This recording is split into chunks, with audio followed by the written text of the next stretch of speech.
Magandang araw sa inyong lahat. Welcome to my YouTube channel, Bayan Ko TV. Ngayon, bigyan natin ng video reaction. Ang hula ni Madam Bertodes kay Attorney Kaufman. Ano ba ang katangian sa isang Kaufman?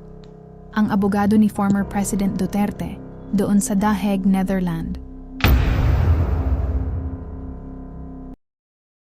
Tingnan natin ang nangingibabaw na energy sa pagkatao, aura at enerhiya ni Nicolas Kaufman na ang legal lawyer ni PRRD.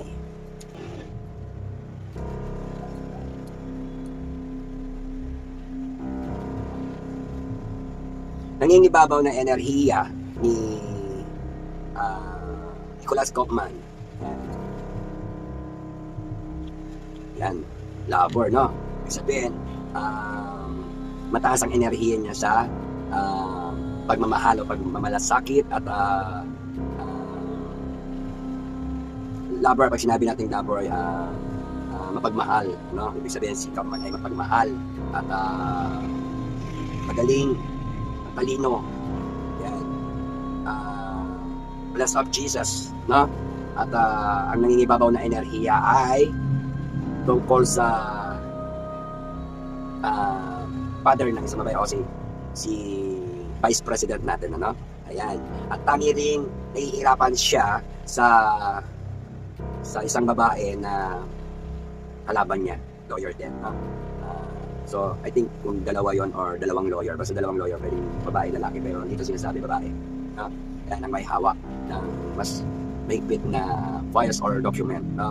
So, nahihirapan siya doon sa isang babaeng nakaupong pinakamataas na high emeritus at ang high emeritus din ng Pilipinas or si President Lisa Marcos. Maaari may mga usapin tungkol doon at usapin kay Bibi Sara, no? So naninimbang siya. So tingnan natin ang itong card ni Kaufman na dalawa.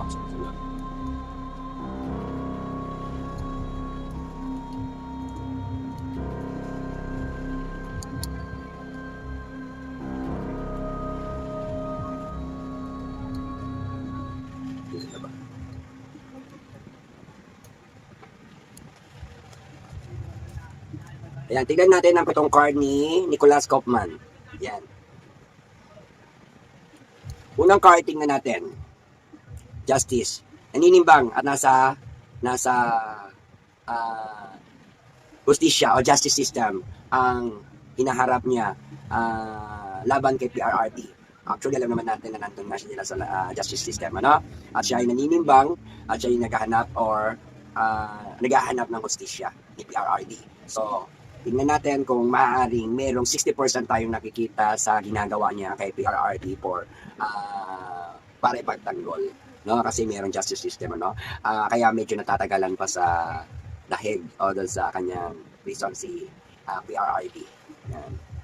Okay, 3 beses na kabiguan o kalumbayan na nagaganap o nangyayari sa pagsubok ni Kaufman kasi 3 kabiguan na maaaring kinalulumbay niya o pinaluluksa o pinanghihinayang na hindi niya maitayo mag-isa or whatever na kakailanganin niya o meron siyang balisa din na pag-iisip kung paano niya malalabanan at mapapadali ang proseso sa pagpapalaya kay President Duterte.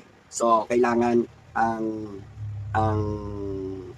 masusing pag-iisip at concentration at akbang na gagawin sa mga planong pinaglalaban niya sa kaso ni PRRD. So, mean to say, marami rin sa kanyang nagagalit sa side ng mga kalaban at siya ay ayaw niya magpa-distract. Ngunit, mayroong mga pakinabang sa kanya ang mga tao, no, nagalit sa kanya. Ito yung nasusay ko rin na syempre hindi naman siya kauri natin or ibang lahi siya at tagapagtanggol din na mismong taga-Hague siya or taga dun siya sa lugar na yon. Meaning to say, from ICC, tagapagtanggol din siya at kilala at tanyag at sikat. Ngunit, meron siyang distraction. Nakakaramdam si Nicholas Kaufman ng mga distraction sa sariling concentration na dumidistract sa kanya. Ang daming umaalulong sa kanya, para siya ay guluhin at kung ano ng mga sinasabi sa kanya or maaaring nagbibigay isipin din kay Kaufman. Yan, Nicholas. Damon, sikat ngunit madilim. Parang mag-50-50 yung kanyang situation sa kaso ni PRRD. Alright, kaya mabagal. No? Okay, siya'y nalulungkot. Ngunit parang may nangyayaring suhol o kaya invitation kay Nicholas Kaufman. No? So, ayan, parang merong invitation o offer and tulong sa kanyang kalungkutan at siya ay nag-iisip kung kanyang paano niya babalansihin o kukumbinsihin yung sarili niya na gumawa ng tama at manaig ang tama sa kanya sapagkat may mga tukso sa kanya na under on air. Parang nagkakaroon siya ng pag-aalinlangan, no, o balisa na para mas pabilisin ang kaso ni PRRD. May kabagalan, kaya may kabagalan. May mga tukso sa kanya nag-aalok o nag-o-offer. Ito sabi lang ng tarot card to, hindi ako naninira. Kasi dito, sinasabi dito, merong sa kanyang maaaring unexpected given or magbibigay na invitation or pandagdag sa kanyang kita or negosyo or transaction. Kasi siya ay isang trader or kalakalan. Kaya may ugali siya na nangangalakal or nagtitrade si Kaufman o Nicholas Kaufman. No? At nakikita natin dito na mayroong mga something wrong and something right and mas mahal. Mas nagkakaroon ng tukso o tuso na siya ay maaari inooperan o binabayaran ng kalaban or whatever. No, basta may mga ganong factor at situation and the way na nangyayari. And then, number 9, isang babae ang magiging dahilan din ng hadlang sa kanya upang madaliin or isulong ang kaso agad ng PRRD. Kaya si Nicholas ay may kasayahan na may kalungkutan. So, balisa, no? Pero pinakikita niya pa rin sa taong bayan na he is a victory of the people, no? And then, malalaman din dito na isang mahiwaga o malakas na may kapangyarihang babae ang maaring humadlang sa kanya o matindi niyang makakalaban para siya ay ma-convince and then mahadlangan yung kanyang pagtatanggol kay PRRD. Kaya meron siyang mga doubt, pag-aalala or pag-aalinlangan at kondisyon. Kaya may mga kondisyon na lang siyang binibigay or ibibigay sa tao or sa mga nagtatanong sa kanya, no? At marami dyan na hindi ko rin alam kung sino tong anong lalaki na nakaupo sa trono at makapangyarihan. Ngunit ito ay maaaring ito na lang din ang pag-asa o maaari talaga makatulong ang isang matandang lalaki dito na mas makapangyarihan na nasa trono. No? Ayan. Merong powers na pwedeng makumbins nitong matandang to kung ito ay kikilos, no? Or magdidesisyon o magdidecide. I don't know kung sino to, pero kayo nang bahala mag-isip kung sino yan. And then, two mirror factor naman yung sinasabi rito na alanganin. Isang din na nakaupo na nasa trono din na medyo bata pa na makapangyarihan ang humahadlang sa kanyang mga sinusulong or kinakalakal. Kasi trader at saka name of the company si Kaufman. Parang ganun siya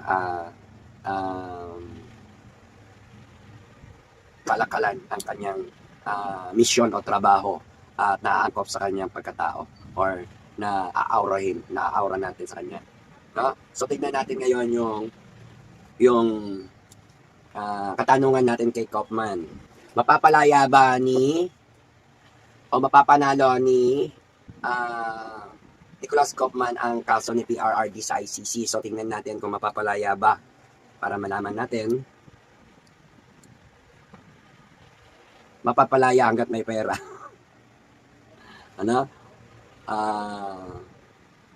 Mapapalaya hanggat may pera, may pag-asa hanggat may pera. Parang ganoon sa kaso. Kaya ganoon ang mangyayari. Isi pera, ipon pera at trabaho sa kanyang ginagawa. So parang tumatagal. Kaya nga sabi ko sa inyo, may mga bagay na si PRRD ay napapagkakitaan, no? At tinatanong natin kung mapapalaya si PRRD. Basta may pera, mapapalaya yan. No? An issue about din sa pera. Pera ang maging susi. Kundi man ang Pangulo ng Pilipinas sa maging susi sa pagbalik dito, pero pera pa rin ang magiging susi to the higher offer or to the higher money involved to, no? Or money issue, no? Kaya tinatanong natin kung mapapalaya ba ni Nicolas Kaufman si PRRD sa lalong madali panahon. Lumalabas dito yung pera, no? Mga kaperahan. I don't know, whatever. So ano yung sinasabi na bakit ay ganyan, no? Ang sagot, hanggat may pera, laban lang at kung kaya pa, the money is power. Kaya ganun ang nangyayari, no? So tingnan natin ha. Tulad ng sinabi ko na si PRRD ay habang nasa sa daheg at sa sitwasyon ay napagkakakitaan, daming pinagkakakitaan si PRRD, whatever, kasi lalo na yung ganyan na nakita ko na nalaman na nakita ng tangkis sa trade. Katulad din di ba meron tayong Nicolas Torre. Ayan, si Nicolas Torre din tagumpay ng ng bayan, ngunit for negative. Tapos si Torre ay isang parang Torre yun sa chess, isang tao or isang ng chess na mataas ang ambisyon or basta ganun mataas ang ambisyon, ginagamit pang strategy to dun sa mga play o game, no? At ang Nicolas na yon, parehas Nicolas ang naghatid doon sa si Nicolas Torre tapos Nicolas Kaufman. Ayan, kaya may mga factor yung pangalan nila, no? Sige, tingnan natin. Ano ang dahilan ni Kaufman para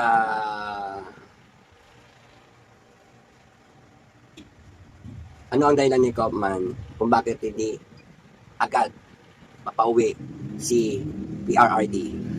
So, tignan natin bakit. Okay, ayan. Ang dahilan ay parang timeline or tuloy-tuloy pera pa rin to, may pera pa rin involved. Ibig sabihin paghati ng pera, pagbibigay ng pera, whatever. So parang medyo tumatagal kasi pinagkakakitaan na siguro at meron na rin mga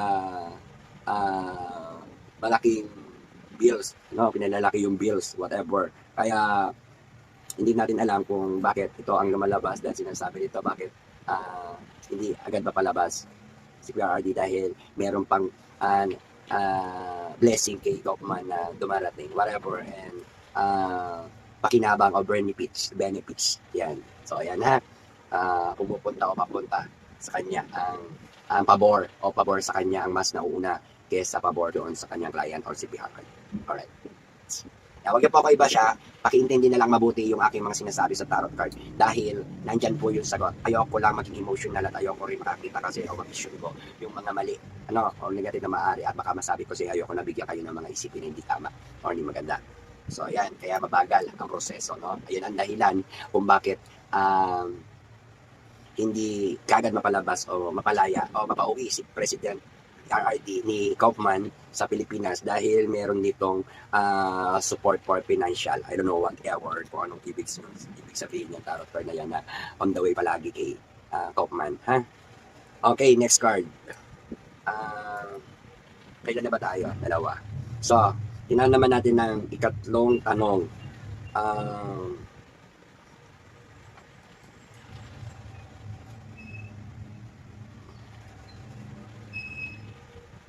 Ano ang gusto ni Kaufman na paraan para makalaya si PRRD?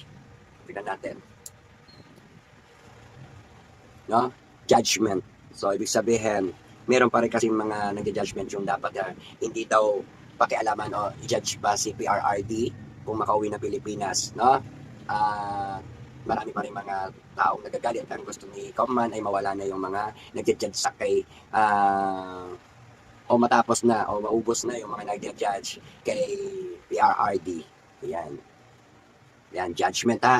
Pero may lumalabas ditong trumpet or trump ha. Kaya maaaring sign o signal ng isang trump o trompeta pa rin ang magbibigay ng isang signal para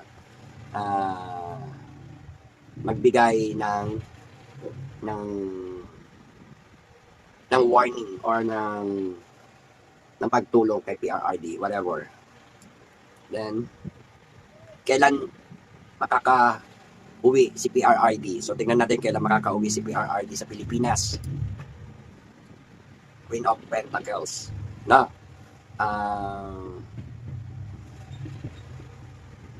kapag naayos na yung lahat ng mga dapat ayusin kay PRRD at makaka-uwi siya kapag naupo na siguro yung anak niya na si Bibi Sara. I don't know ha, pero sinasabi kasi dito babae nakaupo at hawak ang pag-asa, no? Kaya makaka-uwi si PRRD kapag manatiling nakaupo or makaupo na si Bibi Sara.